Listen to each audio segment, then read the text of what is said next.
छलनी है अंधेरे का सीना, बरखा के भाले बरसे हैं, दीवारों के आंसू है रवा, घर खामोशी में डूबे हैं।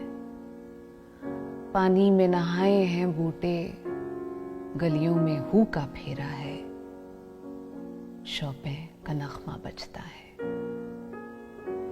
एक गमगी लड़की के चेहरे पर चांद की जर्दी छाई है, जो बर्फ गिरी थी उस पे लहू के छींटों की रोशनाई है।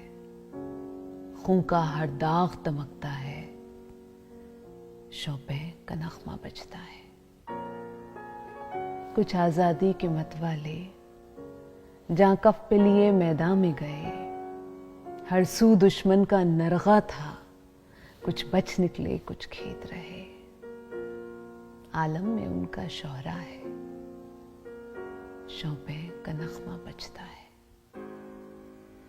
एक कूंज को सखियां छोड़ गईं आकाश की नीली राहों में, वो याद में तन्हा रोती थी, लिपटाए अपनी बाहों में। एक शाही उस पर झपटा है, शौक़ें का नग़मा बजता है।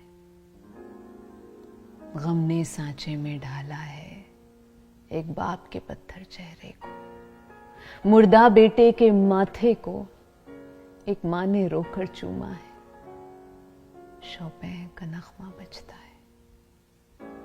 फिर फूलों की रुत लौट आई और चाहने वालों की गर्दन में झूले डाले बाहों ने, फिर झरने नाचे छन छन छन। अब बादल है ना बरखा है, शौक़ें का नग़मा बजता है।